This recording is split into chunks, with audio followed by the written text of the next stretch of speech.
Let's go to the next. So if people make this kind of mistake, it means that there is something wrong with the branding. All right, so branding for social good focuses on creating brand identity that promotes social responsibility, sustainability, and positive change. Underline sustainability. Go to the next for our chairs. And then we have a system. After cutting down those trees, we have a system where those trees can come up again. Then we are having a sustainable system. But if all we do is just cut down trees and then we throw away plastics and then we are not having a sustainable system. Let's go back to two slides. Just go 2 slides. 2 slides. I want to show you the second definition of sustainability. All right. Second definition is meeting the needs of the present without compromising the ability of what? Future generations to meet their own needs. So there are trees here. You cut down the tree. What happened to the future generation? You know, today we are scared that when we have flood, we are scared that it's going to affect loss of life because we don't have proper sustainable system. And let me tell you things. A lot of nations that has changed did not get to where they are solely because of its government. It's two things: social and business enterprise. So it's not really about what the government can do.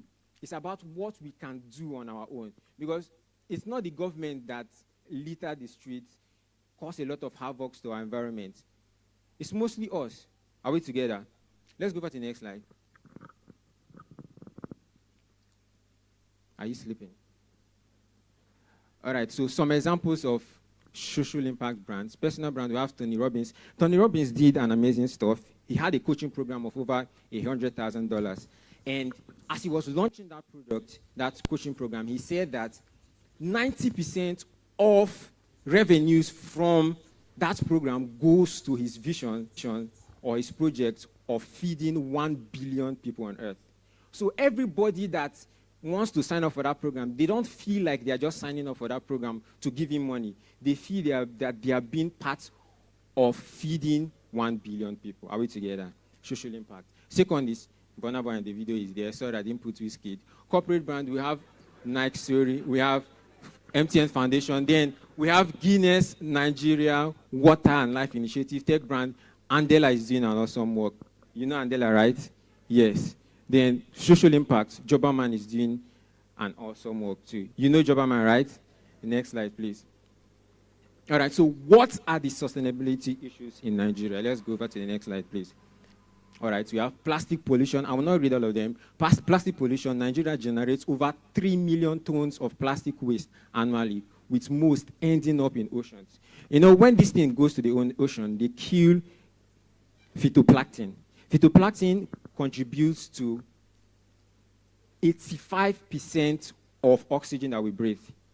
So once this gets to the water, it destroys the water and it affects our oxygen. So most times you think that you're breathing and you're okay.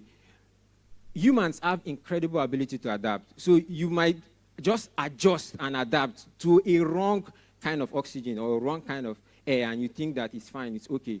But you don't know that you might be dying but still living, right? So we have to look at a challenge: deforestation, climate change. Let's go to the next. The next.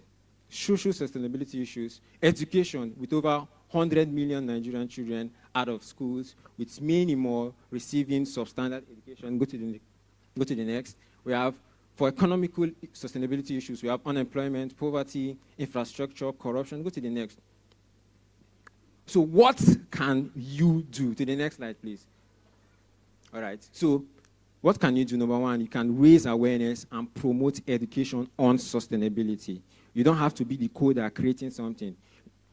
Number two, you can develop innovative solutions such as mobile apps, digital platforms, or clean technology. Number three, you can build sustainable brands that prioritize environment and social responsibility. There are brands that exist, but they might not be prioritizing this. So you can build a brand that prioritizes it. Number four, supporting entrepreneurship and job creation in sustainable sectors. So if you have a brand, all right, you employ people, you are also part of this. All right? Verse 5. Number 5. I'm saying verse 5. Oh, God.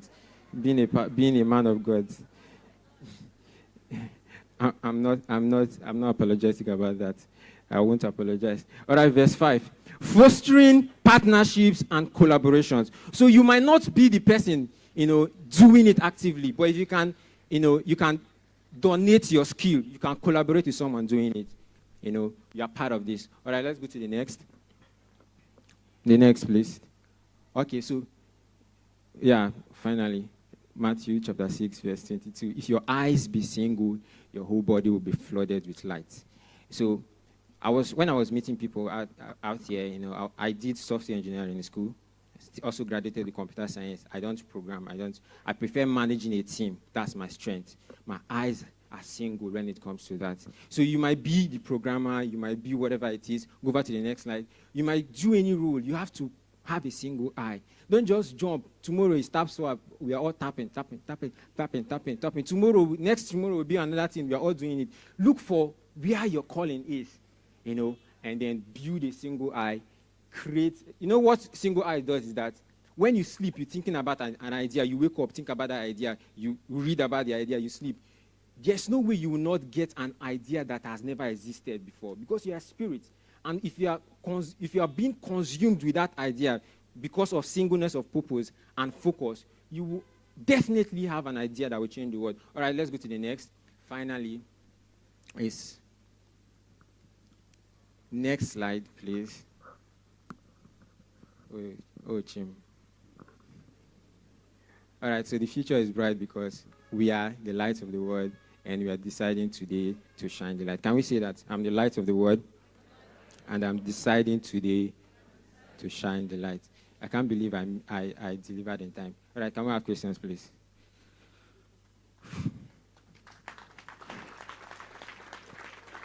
There's someone there. Sure. All right, so we have a few minutes for questions. So if you would like to take questions, just raise your hand. I think we'll take 3 questions, basically. So we'll have one there. Microphone, please, to the lady on the ice stream. We'll take 3 questions. So if you are ready for the question, just raise your hand, and of course, we'll get to you. And please, if you have multiple questions, just try to concise them so that we can accommodate the timing. Thank you.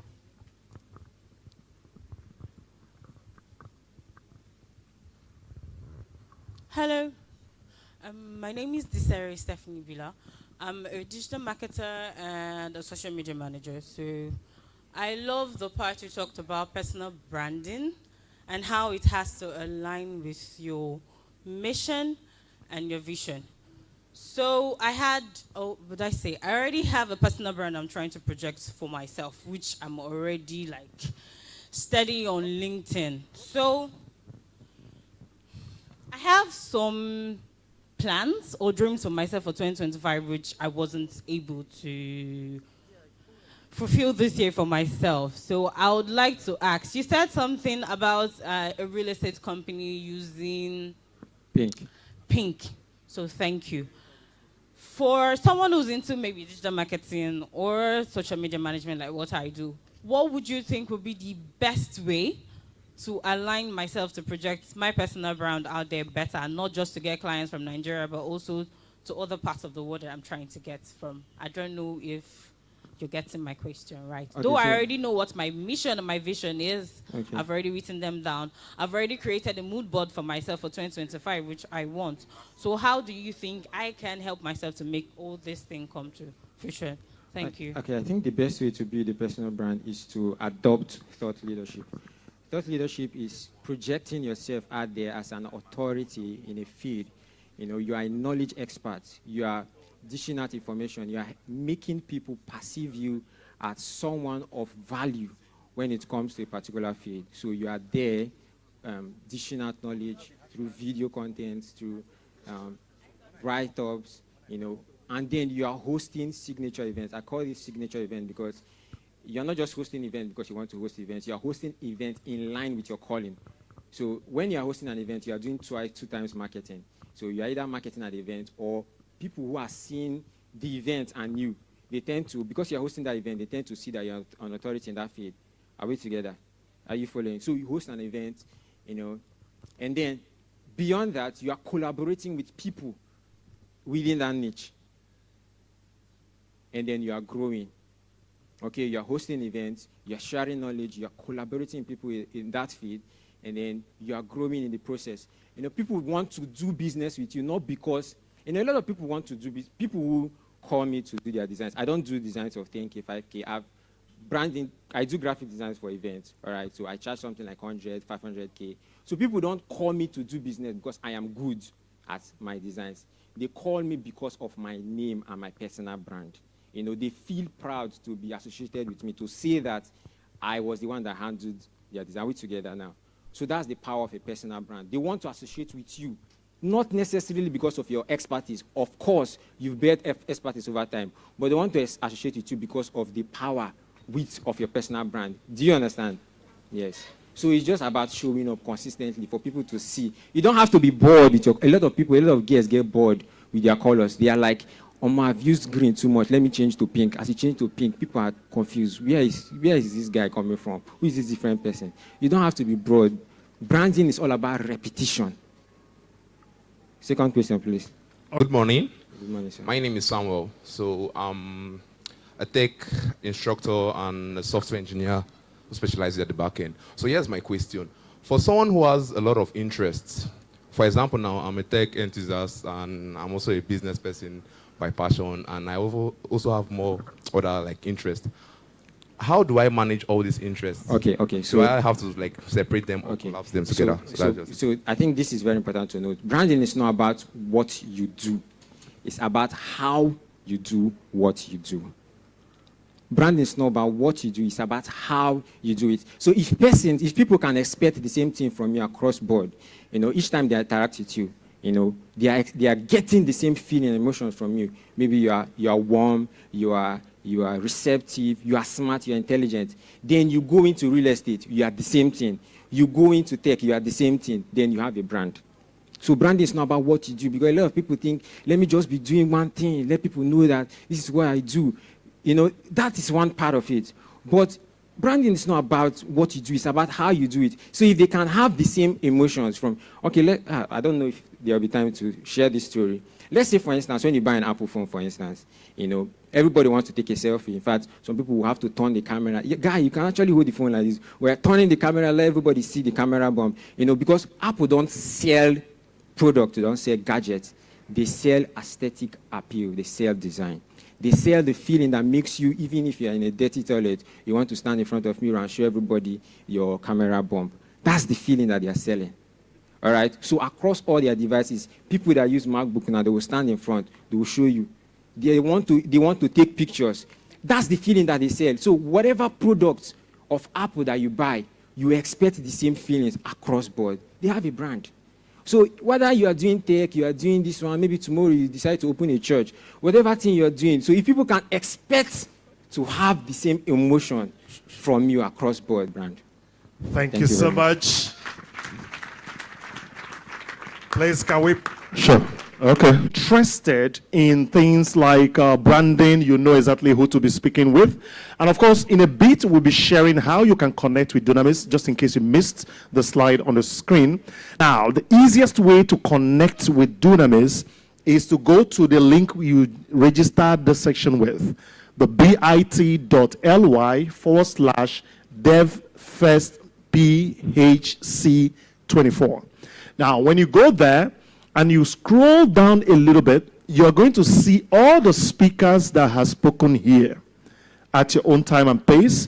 You're going to see their bios, and you're going to see how to connect with each and every one of them. So I'm encouraging you to make sure that you log in there, scroll up, see the speakers, and anyone that interests you or you feel that their conversation was quite interesting and you want to connect with them, you read a bit about them and you see how to connect with them. Now, while we are here, please, can I get some of the hashtags on screen? While we are here, we also want everybody to connect here. And the only way we can get ourselves visible and for us to connect further is make sure that while we are here, take a photo, a selfie preferably, with someone close to you. We're going to get through that point where we're going to do that, but just as a way of information. So The hashtag we're going to be using is hash DevFestPHC 2024, hash GDGPHC, hash DevFest, hash DevFest 2024. These are the 4 hashtags we're going to be using across all social medias: Facebook, Instagram, Twitter, LinkedIn, or any other one you created by yourself. So feel free to tag someone, and then feel free to tag us. Please put a tag. On the list, please make sure you put a tag so that when next we show this, we should have the handles, the GDG Port Harcourt handle, so that we can also tag GDG Port Harcourt in our post for visibility. So by way of a bit of an announcement, before we get into the next section, very quickly, just in case you feel a little bit pecky, because sometimes when you're in a room with so much air conditioning, yeah, we feel a bit pecky. Even though sometimes we don't use most of the things they announce on airplanes, but again, it's also good to know that those things are there for confidence. And sometimes I see when they make those announcements, somebody's also checking under their chair if there's a parachute. I don't know what they're going to be doing with that. But again, if you feel a little bit of pecky, just walk back to the exit door, turn left where the registration point is, turn left again, and just directly behind the stage here, where I'm just directly behind, there's a restroom for both male and female. And in case if you're feeling one or two ways, this is the time where we identify abstains. So please, even if you identify as a woman, don't enter the women own today. All right? So just stick to how they made the, so no matter what you're identifying as. All right, so, and then photos. There are photographs that are going on here. Take your own photos. We'll give you room to also upload them. But you're going to have access to all the photographs. And the way to do that is, if you have your jotter, can you wave it? There is a jotter, a notepad you were given. Awesome, awesome. Now, at the back of the notepad, there is a scan code. If your phone cannot scan it, well, we'll see. But for this year, those whose phone can scan it this year, just do a scan. It will take you to a folder. You may want to do that after the section here. You take it to a folder where all the pictures for this year, DevFest, will be uploaded. So you better be in a good shape of smiling so that you don't see yourself and you're like, is this a Christmas something? All right, so that's where you're going to be getting all of that. And then don't forget to follow us on social media. On Facebook and LinkedIn, we are there at GDG Port Harcourt, in full, written. At GDG Port Harcourt on Facebook and LinkedIn. And on Instagram is GDG PHC. There's a live stream of this section so you can share with your friends and family members. In a bit, I will bring you the link on how you can also get the live stream and share with your friends. So that you know how you do it when you see your friend who is on television. If nobody there seems to know that you know the person, you just turn to the television, see this idiot. And they're like, you know him? I say, yeah, so I know the idiot. Right, so somebody can also do one or two things to you. So without wasting any more time, ladies and gentlemen, we're going to go into another amazing section. And trust me, these are the sections you don't want to miss. And for a good reason.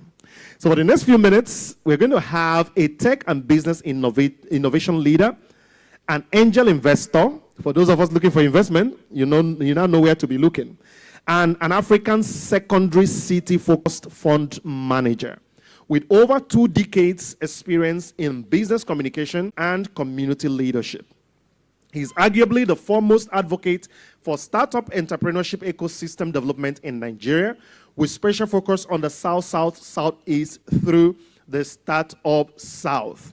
Has helped the founders raise millions of dollars across Nigeria. He's the CEO of Havila and Hills Innovation Systems Limited, the convener of Startup South, a startup and innovation project inspiring the next generation of high-skill founders in Nigeria, especially in the southern part of Nigeria.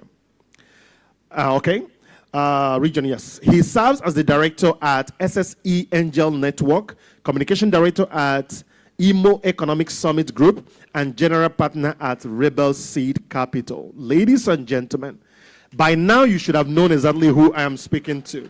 The convener of Startup South, in the person of Uche Aniche. Please celebrate Uche Aniche. Hey. Keep celebrating him until he makes his way to the stage. Thank you. Thank you. Hello, Port Harcourt. Sorry, guys, I'm not used to modern facilities, technologies like this. But it's great to be here. Excited to see. So good morning once more. I gave a challenge to some people that are close to me in the community. My friend Anyedi. How many of you know Anyedi? How many of you know Anyedi? I know him. How many of you saw this challenge I put out? Who saw it? Only one person. Okay, two. So I gave a challenge, and Anyedi put out a post about DevFest Lagos having over 2,500 attendees. It was 1,005 the first day, 2,500 the second day, right? And I posted a challenge to him, and I said, DevFest Port Harcourt is going to beat that number. So do you guys think we can do it? Huh? Do you think we can do it? Jesus Christ. Am I in Port Harcourt? Yes. We know they carry last now. Waiting. Hello? Judamis just talked about branding. What do we know? What do they know Port Harcourt for? Eh? My brother, listen. You have to think again. If you live in Port Harcourt, you know, I do startups, so I don't talk about only Port Harcourt. But for every city I discuss, right, there's something unique about every city. Whether it is Owerri, whether it's Enugu, whether it is Port Harcourt, there's something unique about each of the city. But do you know what is unique about us in Port Harcourt? Eh? You don't, my brother, calm down. I know say we day here. Eh? Listen, we need a gree for anybody. See, let me ask you, who are the topmost entertainers in Port Harcourt? Where are they from? Just look at these people. You don't know. Where is Burna Boy from? Where is Omale from? Where is Julius Agu from? Can I continue to count? Should I continue? Should I continue? But you know them, so give me the names. Sabinus, where's Sabinus from? Who else? I want to hear.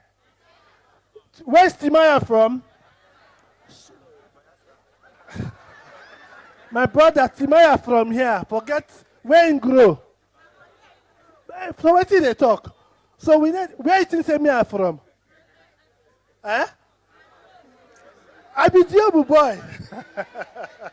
So we need a grief for anybody, right? So it's the same thing. We just buried Albert Wigwe, like how long ago? And then the Wigwe University just opened, right? You know what Access Bank is in Nigeria, right? IBTC Bank is from here. Do you understand that? So out of the how many banks you have in Nigeria, the top are from here. My brother, you get to begin to look yourself differently now. Hello? It starts with first self-belief. And we get them plenty.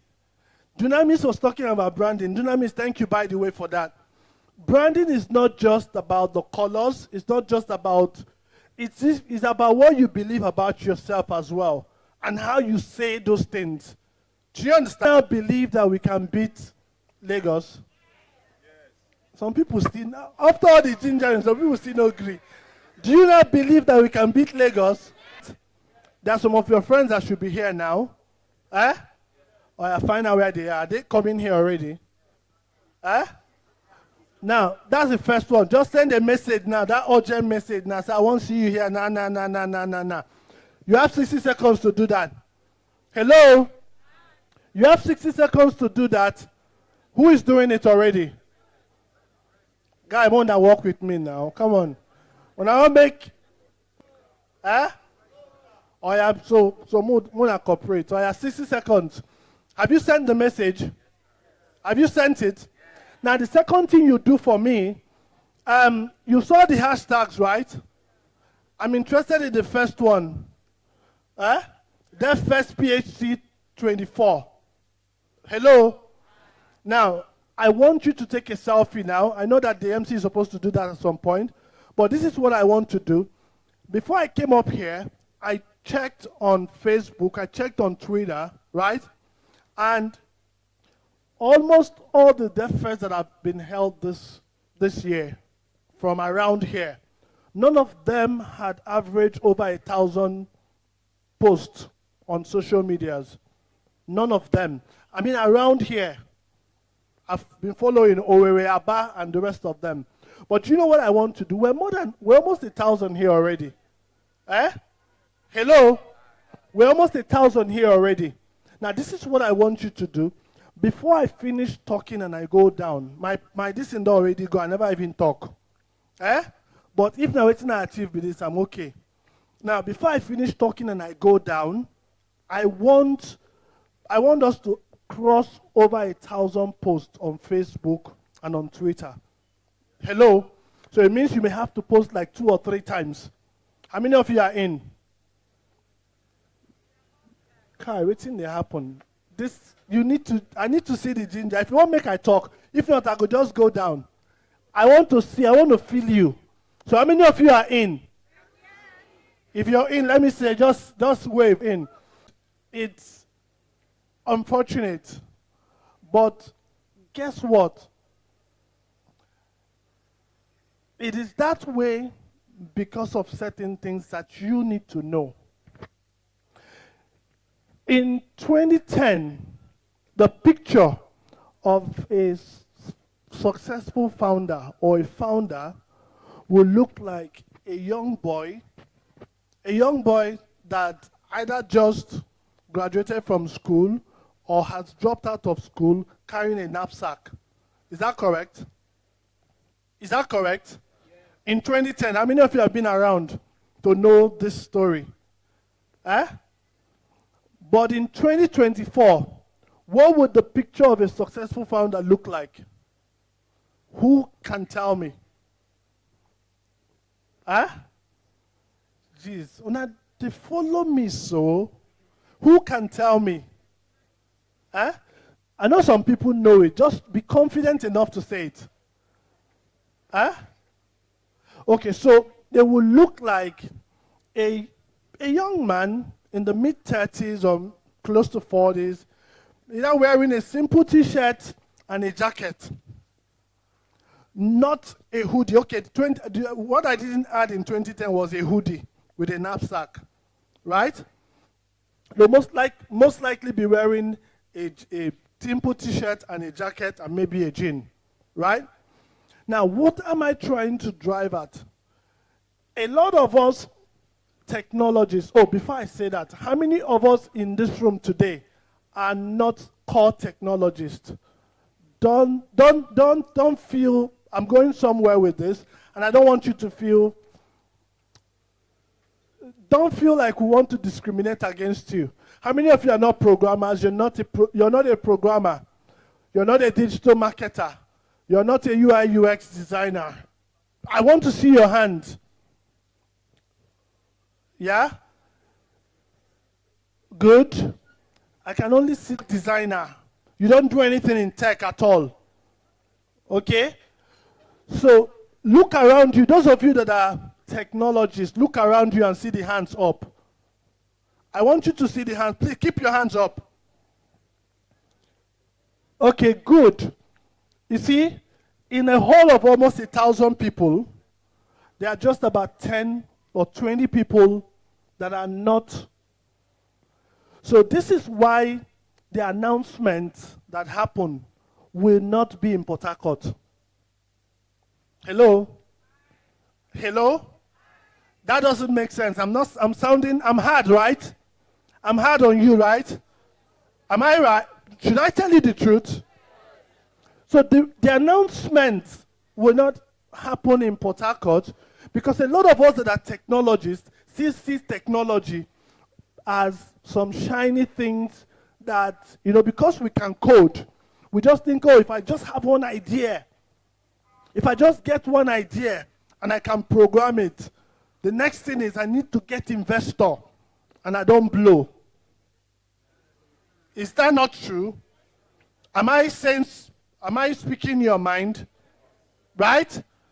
But I'm sorry to burst your bubble. That's not how it works. If you want to blow, you're going to have to do more to get those people that raise their hands. Get a lot more of them to begin to come into your midst. Do you understand what I'm saying? It is going to take a professional banker, right? Somebody who has worked in the banking industry to understand the gaps in the banking industry, to be able to create meaningful products. So the fact that you can code alone does not mean you can solve problems. Hello? And so if you're going to build businesses that can attract investors, then you have to begin to build businesses that solve problems. And to solve problems means you must understand the gaps. Does that make sense? So if you're not in the oil and gas industry, how do you then solve problems in the oil and gas industry with your code when you know nothing about the industry? So here's the thing. Here's what I need you to do. You need to become intentional in your networking.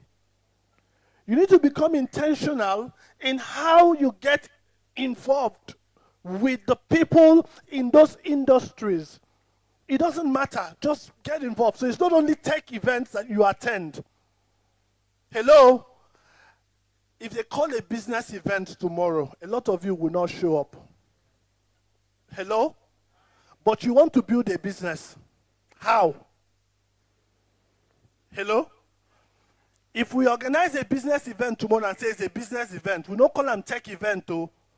Most of you will not attend. You will not show up. But you want to work in businesses. Because it's like I've been talking about building businesses. Some of you don't understand that it's the same thing even when you want to work as a talent. Because the truth is, if you don't work in this industry, they need your talent, they need your skills in those businesses, right? But they will not employ you because you're not going to be able. A lot of them, see, when in the corporate Nigeria, one of their biggest issue is that they feel that the schools are not producing talent that can solve their problems, which is why you see the banks are setting up what they call finishing schools. How many of you have heard of it? A lot of industries are setting up what they call finishing schools. So those that are not setting up, what they do is that they look for people that they can retrain. So they hire you to come and fit a role, and then they start retraining you to be able to do what they want to pay you for. And some of you are not taking it as your right. Hello? But the people who will succeed are those who have actually gone out of their way to understand what is required for the job. So if you're going to succeed, whether you want to build a business, whether you want to work and grow, and by the way, it will take you to work in those places and identify gaps. And I'll give you examples. How many of you know MoneyPoint just became the 8th unicorn out of Africa? How many of you heard that news? Only a few people. So you see, you don't even follow news. But it's fine.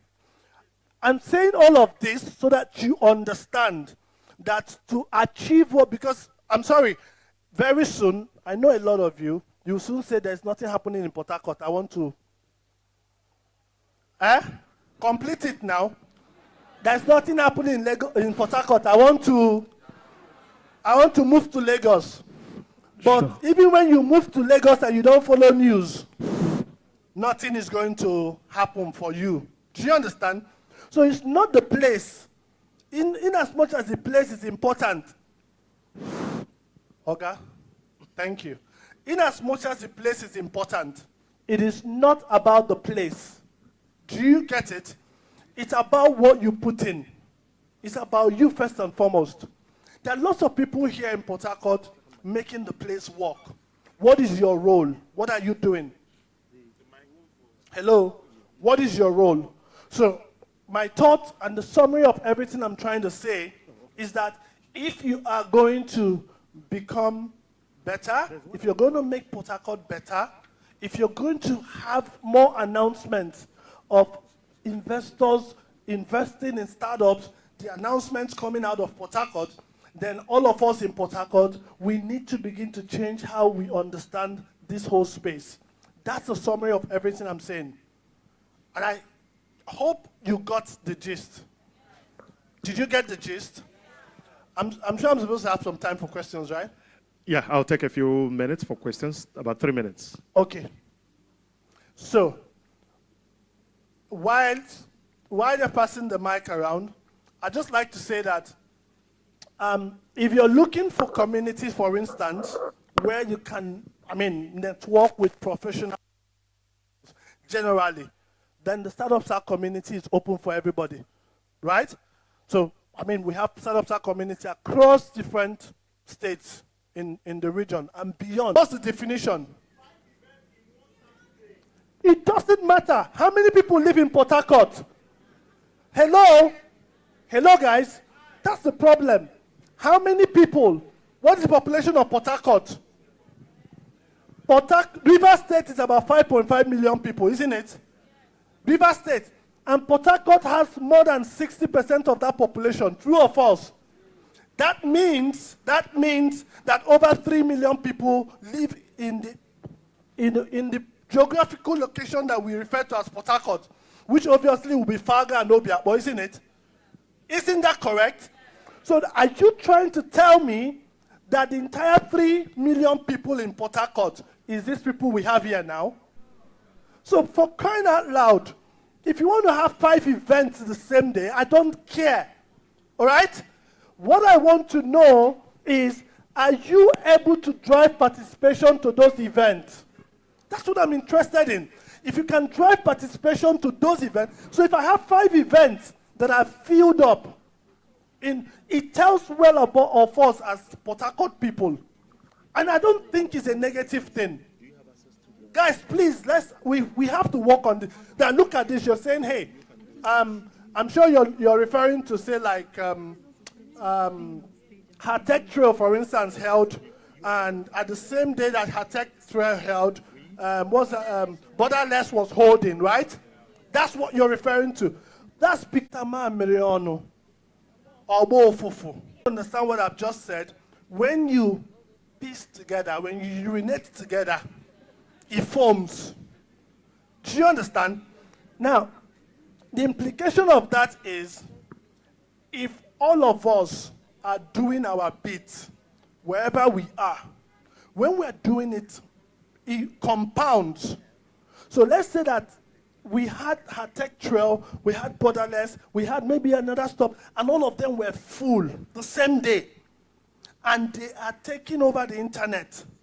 Do you think that the politicians will have a headway to spread the stupid stuff that is spread? Do you think that the young people in Port Harcourt will have the clarity to see the stupidity that the politicians are doing? Do you think so? And so what are we saying? It's because we don't have enough yet. Okay. So let us do our best to make sure that we promote. But we must be seen to be working in synergy with each other. I think that's the core, and that's why I asked you what your definition is. Synergy is important. Synergy does not necessarily mean that we must come together to do the same thing at the same time. That's not what synergy is. Yeah. All right? Thank you. Do we have any other question? I'm sorry, sadly, because of time, we may not be able to open for another question, but please. Give me 1 second to talk about, I talked about Startup Stack community earlier. If Mirabel is in the hall, you can get up, and then Onyema and Janet. So Mirabel, Onyema, Janet. So Janet is in UST. We're starting a Startup Stack community in UST, for those of you in UST, right?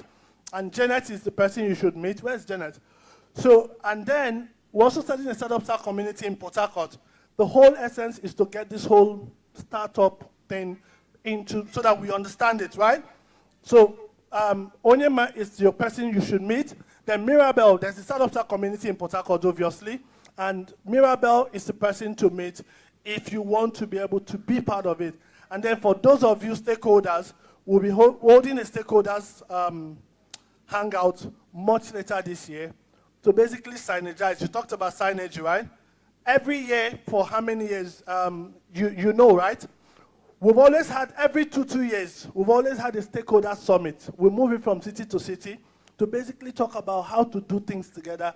People doing different things. You remember? People doing different things. How do we do the things we're doing and make sure that we're pursuing the same purpose, right? So in 2025, we're going to have another one, but we're going to have a hangout later this year to close out the year and still discuss some of these things you're talking about. So thank you very much. Thank you so much. Please celebrate Uche and the chair. Well done, sir. Ibila say, no, an investor with this. We have two major investors in Port Harcourt, Uche and Iche, and then Sabinus. All right, so thank you so much, Uche. It has always been an exciting listening to Uche every time he speaks. I feel emotional sometimes when I listen to him because of the passion he puts into what he does. And trust me, I'm a member of that community, and I'm inviting you personally to join that community. You can't build in silos. But let me just hint on something very quickly. While Light Results, get ready to join me upstage, please. Light Resort would like to have you upstage to speak to us for strictly 5 minutes, nothing beyond 5 minutes, please. All right, so Light Resort is part of our partners, and they will be coming up here for 5 minutes to speak to us. And immediately after that, we're going to have a a panel session. So please, those setting up the panel, please get the seats up here. We would like to have that rolling as quickly as possible. But let me clear out something just to add a voice to what Uche did mention. Now, in Port Harcourt, I don't think we've had enough events. And what we might be seeing as not being a synergy is actually a strategic thing for us to leverage on. And that is because every tech event that happens in Port Harcourt, as I know, a part of the community and ecosystem, every tech event in Port Harcourt has a theme. They are mostly theme events. So we have events that cater for certain aspect of technology. For instance, if we all gather, GDG is like the umbrella body where every one of us, irrespective of what technology space you play in, what do you call it, the stack you develop in, or whatever it is, this is where we meet. Whether you are a coding person, a no-code person, whatever, you get here. But for most of the other events, they are mostly themed. You see things like WordPress, Port Harcourt hosting a WordPress-themed event. You see women tech makers hosting a women-themed event, even though sometimes some of us who identify as women still get there, and other things. No, so, so the whole idea is not to pull everybody in the same room, but rather for us to become more specialized. But again, if you're looking for something that gathers everybody in the room, here we are today. So again, thank you so much for that question. And if you have bonus questions, we'd like to also have them. And so that said, very quickly, I'd like to invite Light Resort. Please put your hands together for Light Resort, our partners, as they come for the next 5 minutes to speak to us. Keep celebrating them. And again, just as a filler and FYI, whenever you see, after he has spoken, if you like what they are doing, see anybody that's wearing green, whether coincidence or for real, catch the person and get what you want. Thank you so much. DevFest Port Harcourt. DevFest Port Harcourt. DevFest Port Harcourt. All right, my name is Nobu Okechi. I'm a software engineer and I work with Light Resorts Services. First thing, I want to appreciate the organizers of this event for giving us the opportunity to partner with them on this event. Please give them a round of applause.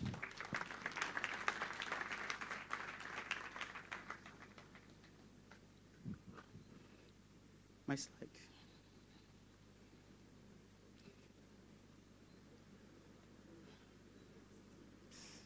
Hold on, please.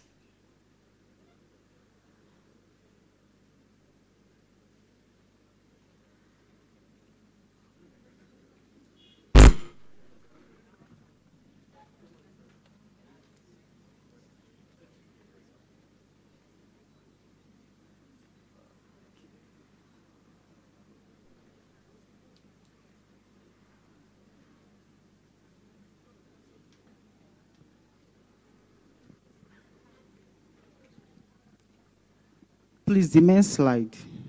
Not this. I'm waiting.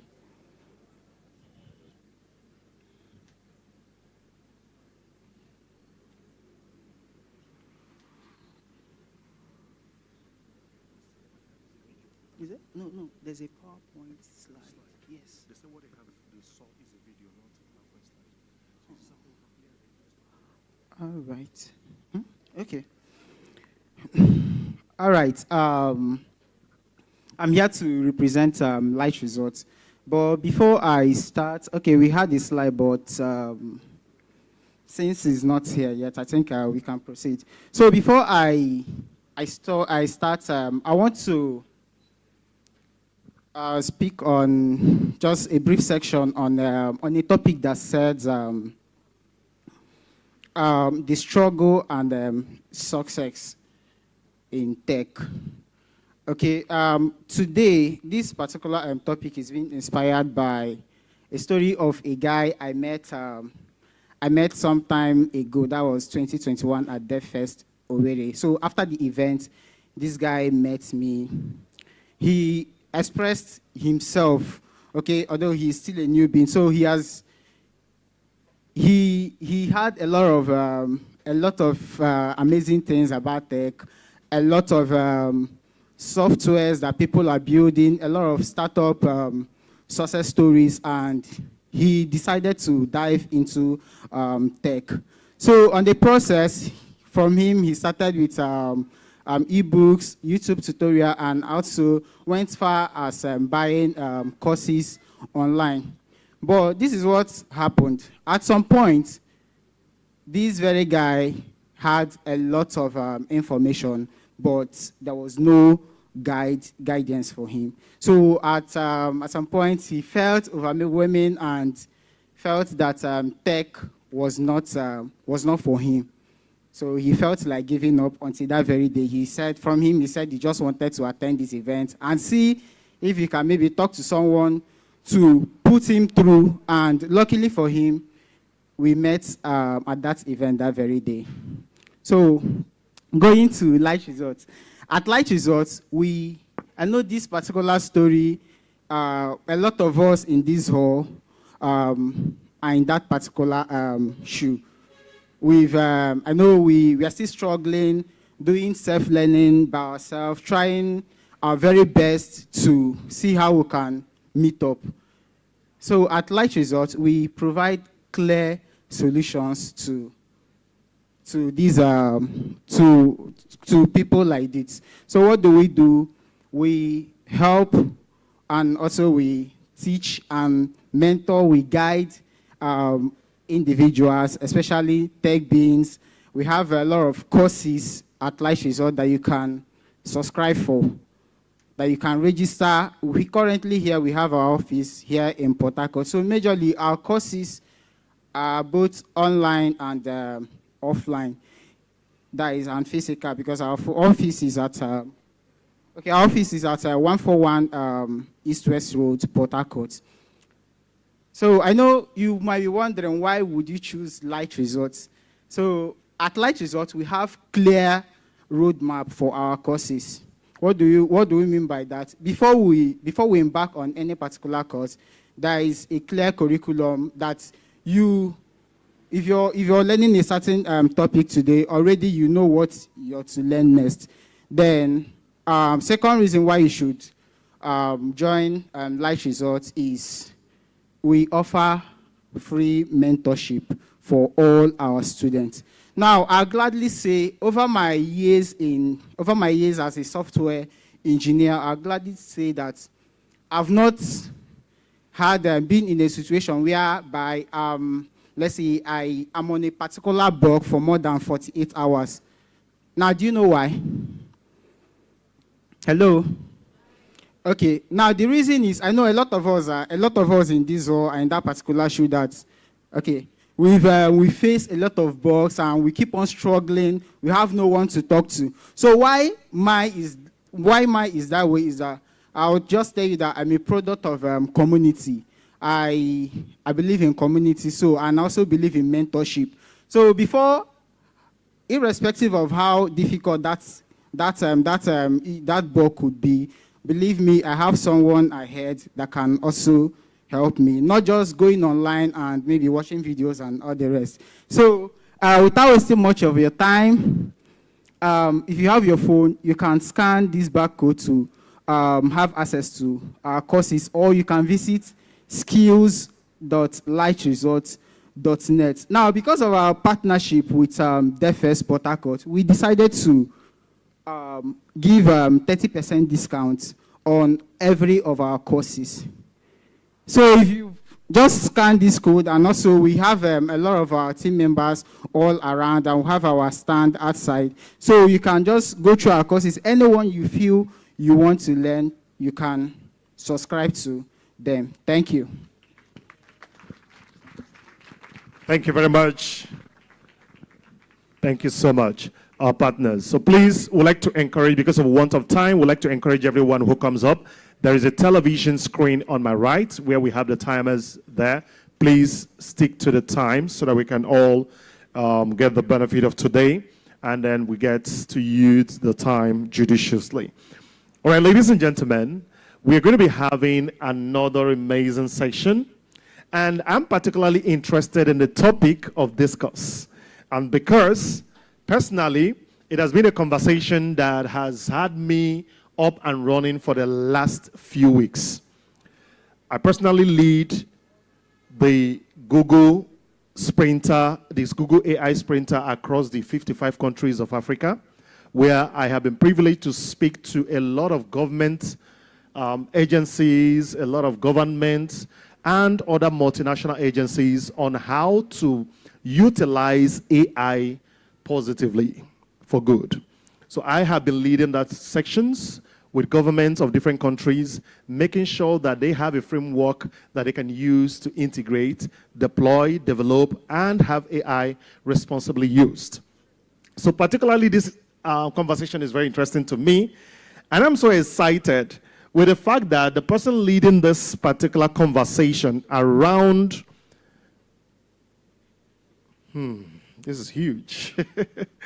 So this conversation is going to be around building responsible AI, where we're going to be extracting the ethics, the biases, and how we can sustainably build and develop and deploy AI.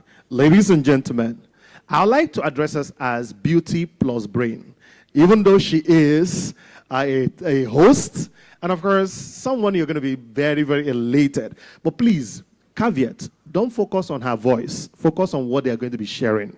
Put your hands together and make welcome Star Smart as she comes to take the panel discussing building responsible AI, ethics, biases, and of course, the sustainability. Somebody said beauty. Oh, yeah. Say it again. Good morning. Good morning.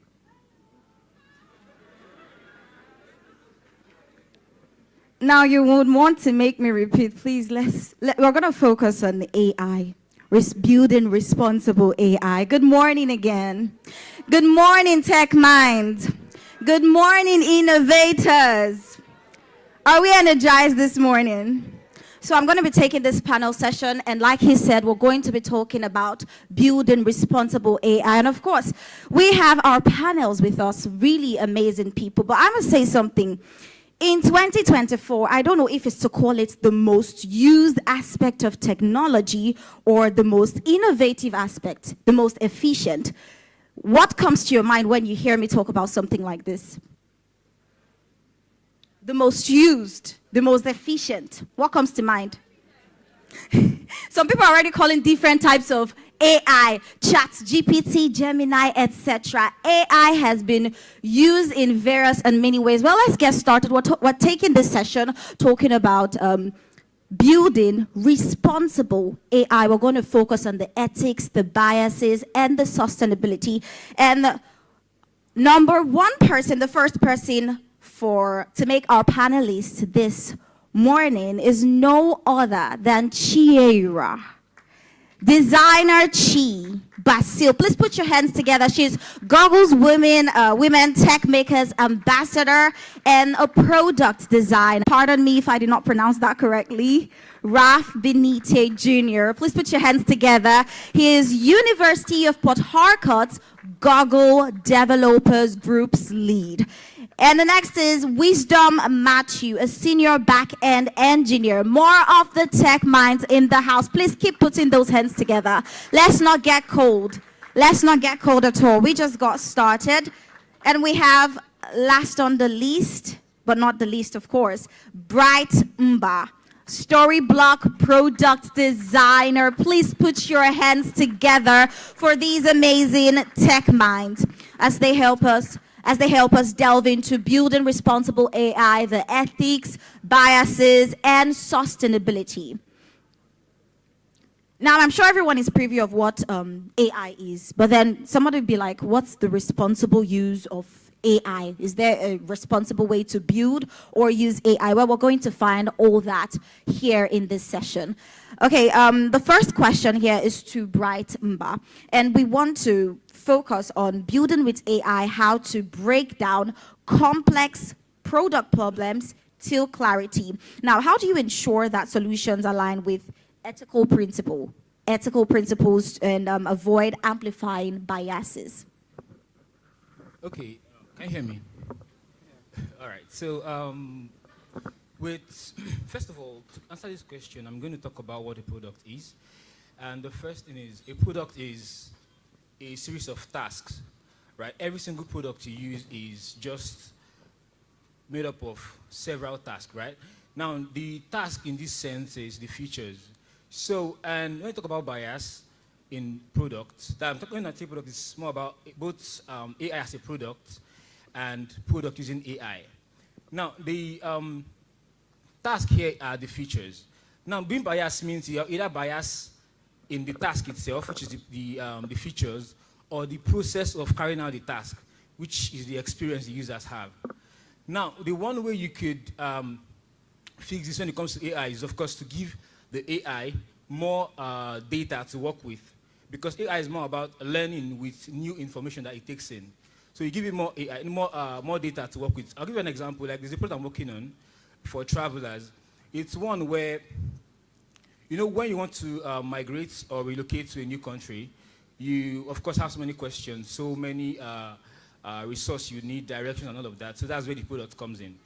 While we were doing our research, we figured out that there's the market, like the US and the UK, European areas. When you move from the US to Europe, there are enough resources out there for these guys, which means the model of AI we are using to solve this problem has these things inside of it. But when you talk about go from Nigeria to these European countries or to the US or any African country, there are information out there, but they are limited. So what we have to do to make sure that this doesn't favor one part of the demographic and leave out the rest is to keep aside the US market and focus on putting together resources and documents to feed through the database into our AI model, so that when Africans also make research with this product, they can equally get good response that solves their problem, right? So that's with handling the bias. Now, when we get to, of course, when you do that in your product, you also want to test, of course, because not until you test with users, you can't know all of the bias that exists in that product. Also, with ethics, there are little to no laws guiding the use of AI currently in Nigeria. So what we could do is, first of all, if you're building a product that is very much niched, you want to involve the use of experts. Let's say it's for the medicine space. You want to involve doctors to make sure they go through your response before you give it back to the users, your patients. Same also, since you're building a business, you also want to consider the business laws as well. Because, I mean, if something happens to your customer and you're sued, you can't say it's the AI, it's not you. Right? Also, you want to also implement UX laws too, talking about accessibility, talking about deception, and every other thing that encompass good experience. So that's how I would say you fix the issue of bias and ethics. Yeah. I like that you gave that answer, even extended to the next question I was going to ask. That already answers it. So I believe you are following. If you understand what he's saying, are we following? I think this quietness is more like we're listening. So if you understand his answer and it resonates with you, please do well to put your hands together whenever you understand that question. Now, still speaking of the biases when it comes to AI, Bright Mba has given us a preamble to that. Excuse me. Bright Mba has given us a preamble to that. We also have with us Benitier. I pronounced that correctly. Yeah. All right, now you're going to tell us when it comes to generative AI, we want you to give us an aspect to that, especially giving data to AI during training. All right, so the thing about biases is, okay, let's just take, for instance, take an AI to be a child. Take it to be a child. All right, so, and for a child that is growing, he has to keep learning. He has to keep learning. Let me give you this story because I usually like giving stories when I'm like talking about things like this. There was this one time we were traveling to Lagos to go and visit my dad, and my younger brother, all his mind is that any person that carries gun is Rambo. So he saw this policeman, and as he just saw the policeman stopped our car, he was, "Mommy, see Rambo, see Rambo." So, like, the policeman started laughing, basically. In his mind, that's all he knows. Any person that carries gun is Rambo. So, same with AI. And as regarding to biases, that's a pure example of what a bias can be like. A bias can, the AI, since it doesn't have enough information, doesn't have enough data to work with, when it's generating whatever it needs to generate, its output, it's going to give you based on what it knows, and it's going to be limited. And the way you can actually like avoid those biases is train it with not more data, quality data. Because the thing about AI is not more. You can pack plenty things, plenty data, and the AI will just come and start confusing you. True. So it's better to give it quality data. Thank you.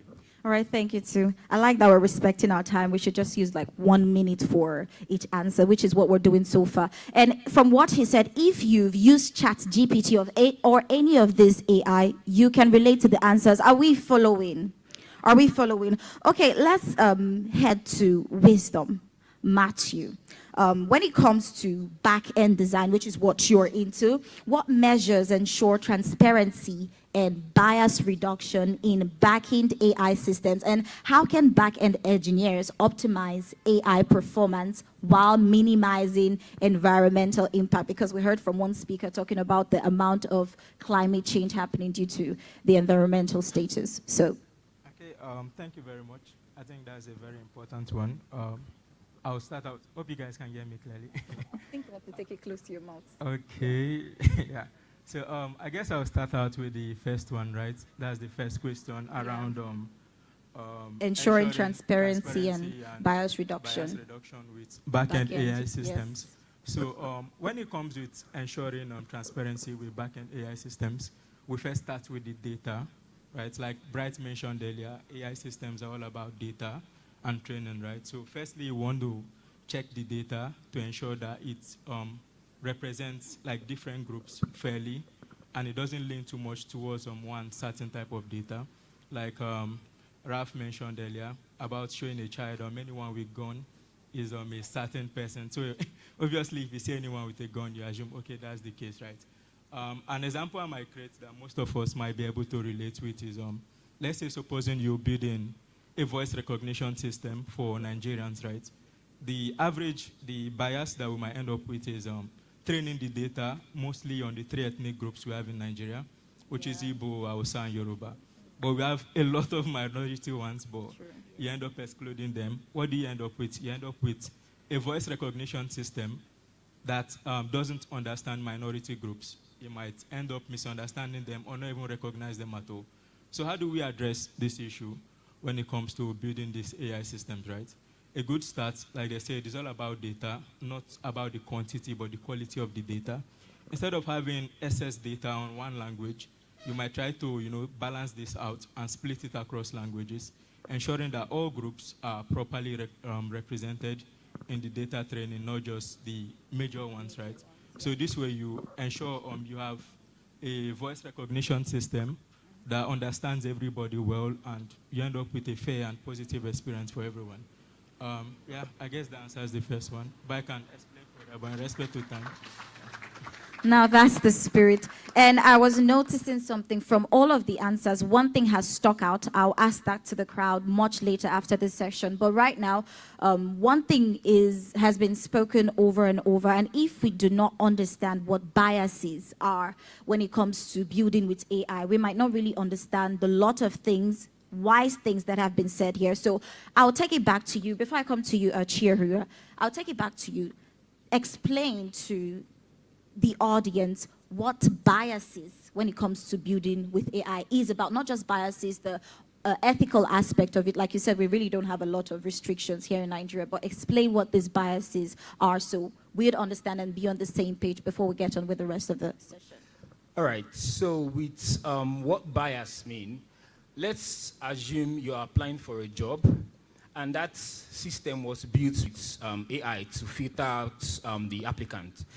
And for some reason, the app started picking up maybe more men and leaving out women. I mean, it was filtering more men off, right? That's a bias because somehow it shows that either that system was not trained to recognize a second gender, or it was there's not enough information or enough quality data, like he mentioned, to understand that these two persons can qualify to the next stage too. Right? And with ethics is more about hope your business or your product you're building with AI is not offending the intended users. That is the whole essence of ethics. Hope it's not offending the intended users. Because if at any point, because the thing is both bias and ethics go hand in hand, right? If you're biased towards one group, then you're offending the other ones. So yes, we have these laws, UX laws, the business law in your country, and probably, what is it called? Experts filtering these things. But then, if, these 3 points I mentioned are the only ways you could still filter this thing. But, so if you do a good job using this to filter this, your response, then I don't think you'll be biased in any way. So yeah, that's it. Okay, so from the 3 answers I've got from 3 of you, from the 3 responses, I'm coming back to you now. When it comes to biases, you mentioned a story about your brother seeing anyone with a gun as Rambo. Would you agree that AI usually has this bias due to limited information, limited data? Would you agree to that? Well, I would agree with it based on, to be honest, there are no much data companies out there that keep producing data.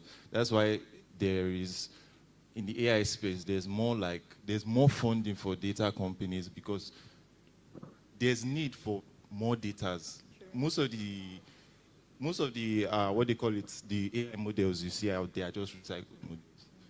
Every person is working on is either you're using an open AI model or you're using a Google model. So there's need for data, like people to come out, produce more, bring more data so that people can work more and build more. Okay. All right, so now since we've gotten the basic of this entire discussion, let's head over to a product designer, Chihiro Basil. And the first question is, how does human-centered AI guide the design of systems that foster trust and inclusivity, coming from the angle of, having enough data? How does this foster that? Okay. Hi, everyone. Good morning. My name is Chihiro Basil. I love to be called Designer Chi. Okay, so back to your question. How does human-centered AI guide the design of systems that foster trust? Okay, so firstly, human-centered AI has to do with designing AI systems that focus on the users, right?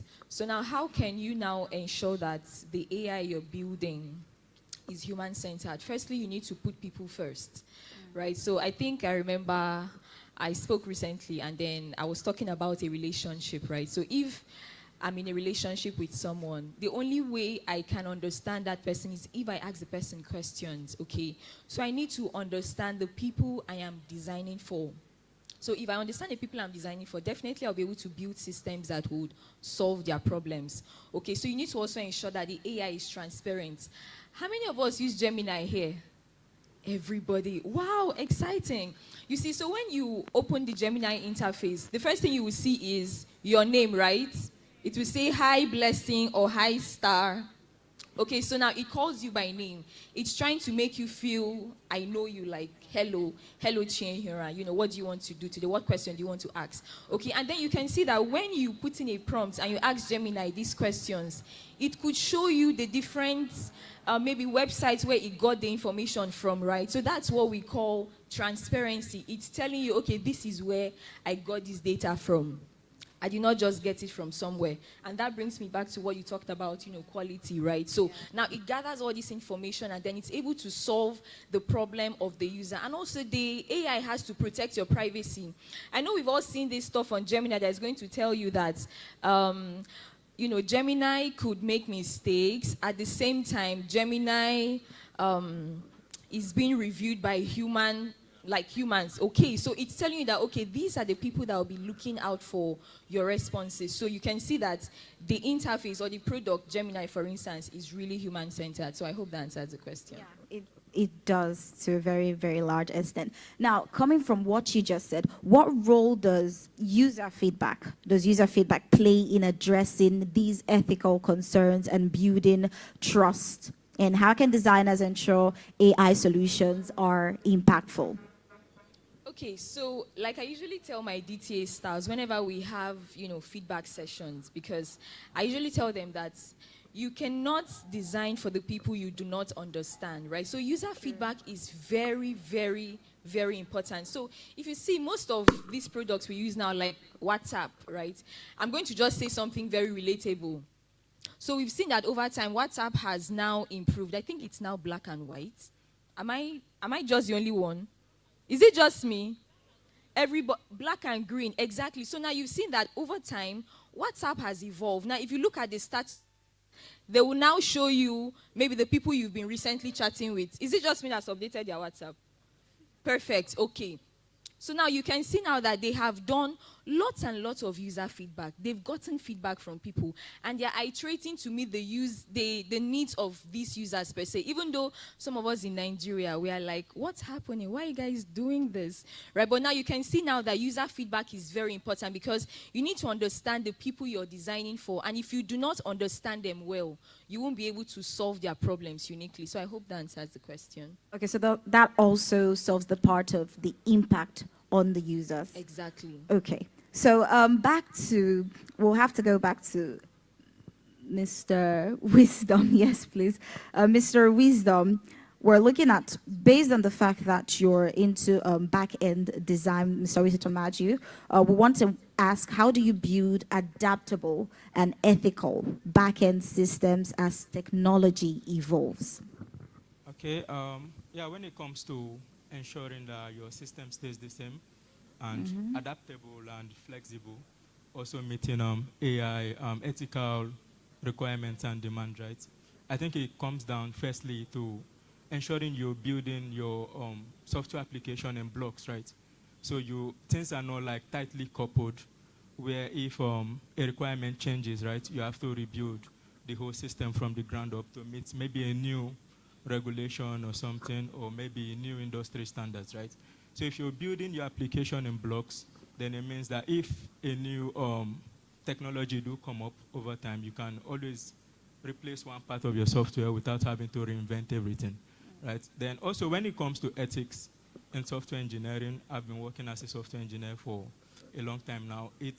I think it's more of a mindset, right, than a checklist you tick off a box, right? It shouldn't be an afterthought where you're working on an application and when you're done, you think about the ethical concerns involved, right? I've been working in fintech, and most times, like when it comes to, if you're building a fintech application in Nigeria, for instance, you have to meet like some CBN requirements, even in terms of user data, privacy, and all of that. You don't want to go out build your product and later you're thinking about settling CBN. It doesn't work like that. So basically, I think it also comes down to having like this big picture when working, where you're taking consideration, like having in mind the impact of everything you're doing to ensure that it's not violating users' privacy and also it's adhering to rules and regulations around. Then also as leaders in our organizations and teams, right, we need to ensure that this culture of ethics, it's like part of the team in general, where everyone is required to see the big picture of things. You don't just build things for the sake of building, right? You have to consider impact of what you're doing, right? If your database gets leaked, what happens to your users' card informations there and stuff like that? Also, even speaking on AI, there are some informations your users provide that you shouldn't use for training your AI, because that would be basically violating users' privacy and all of that. So I think by having like this cultural mindset when it comes to ethics, we can build softwares that are sustainable over time. Thank you. All right. Very nice place to put your hands together. So we'll just take 1 minute of one more, or better yet, okay, we'll take 1 minute of one more advice when it comes to the topic in question, building responsible AI. Just 1 minute of your thoughts to the entire audience. Take it over. Okay, I'll not just lie. Sometimes ChatGPT used to do most of my assignments, so. All the culprits have started shouting. We're all guilty. So, like, build for people, build for use cases. And also, try to remove the autonomy from the AI. You know, sometimes people want to make this AI that can just do... who has heard of Sophia the robot? Okay, thank God. The day I saw that thing, I was scared. Like, how can a robot just be doing everything on its own, like, without any form of supervision, you understand? AI should be supervised and should be put under, like, human control. Thank you.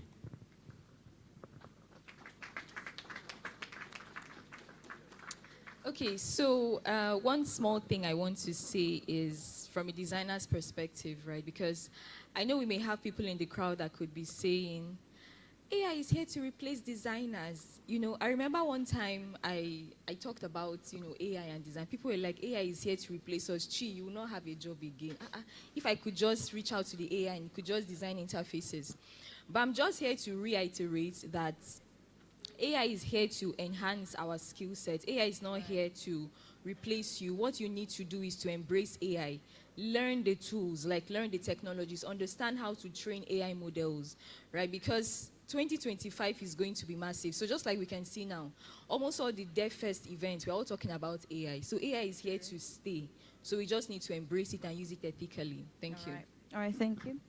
All right, so briefly, as a product designer, coming from the design end of things, you should study these AI tools.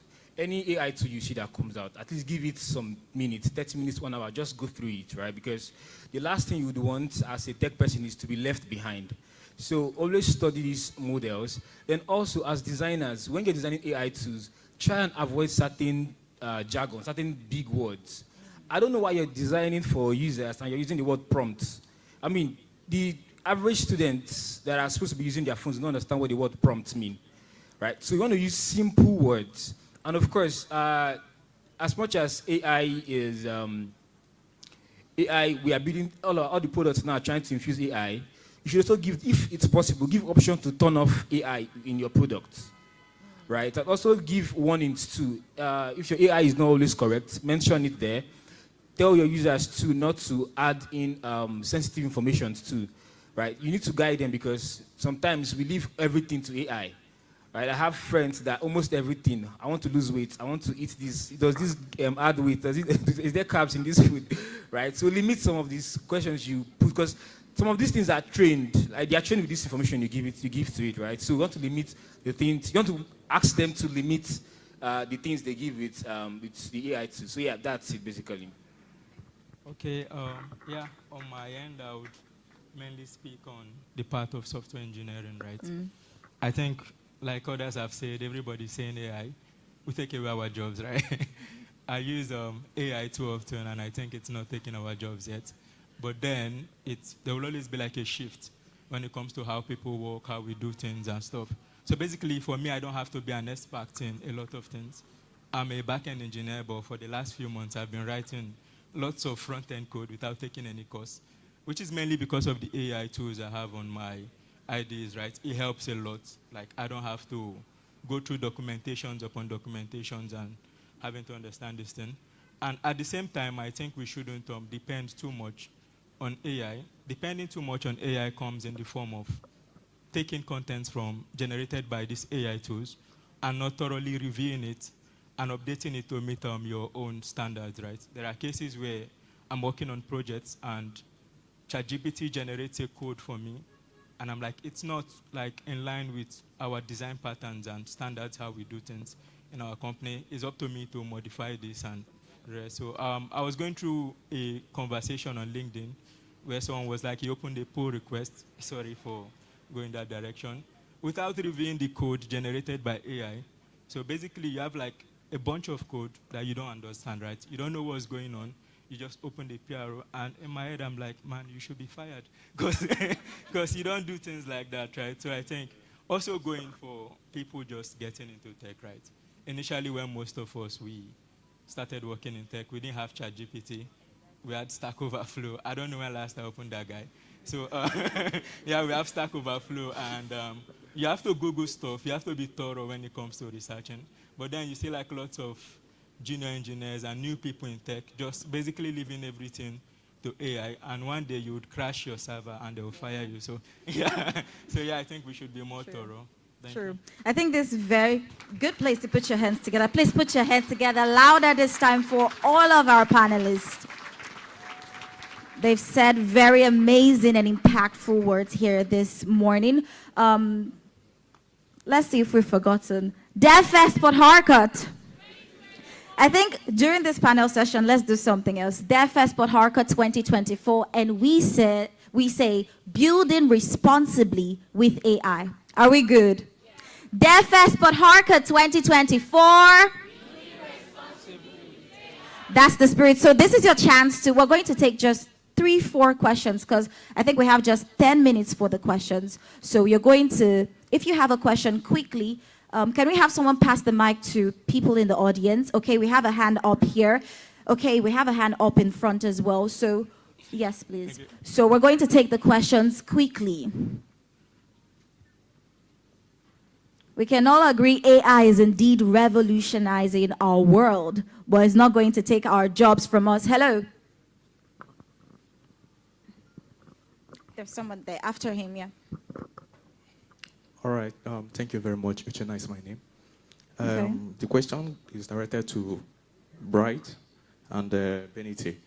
Now, they mentioned that for AI, they can definitely be biased, and then ethics of it too, and then it can be improved on. Now, in the common environment, most times, as even Benite said, he does most of his homework assignments with AI. And unfortunately, this is affecting the education community, because 100%, okay, let me not be too extreme, about 90% of students adopt AI. And what will be the case when the information there is wrong? Who controls it? And you will see that at the end, this information is now what the students are taking up. Then the next question becomes, what will now be the future of this information that is being fed to the AI? That's my number one question. Then the second question goes to wisdom. How can this AI be trained and improved to ensure that they make corrections to avoid bias? Thank you. Okay, so if you know he already asked your question, you know there will be no need for you to ask anymore, because he has 2 questions already. All right, so I believe the first question was about the case where we as human beings, or in this case students, depend so much on AI for things as little as assignments. Who is to blame and how do we control it?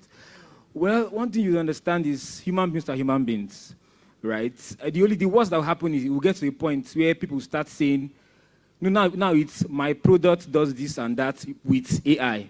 Now it's to get to the point where we'll start saying it does this and that without AI, right? That's the worst that will happen. Because you can't really control what human beings would do, because you won't stop those that put out their product to not put out those products, right?